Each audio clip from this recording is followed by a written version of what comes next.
Sa lahat, mga kapasyar, ngayong araw, andito ako sa may Tapawan View Deck ng Gregorio del Pilar. At dito, may mga, ito yung bubungad sa'yo dito pag napunta kayo.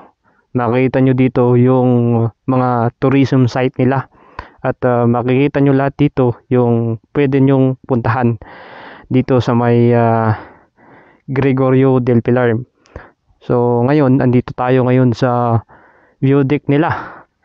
At makita natin dito, matatanaw natin ang mga barangay ng Gregorio del Pilar.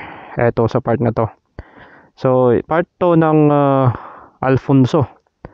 At dito sa taas, merong ginawa silang may kubo dyan sa taas na pwedeng pasyalan din dito sa may view deck nila.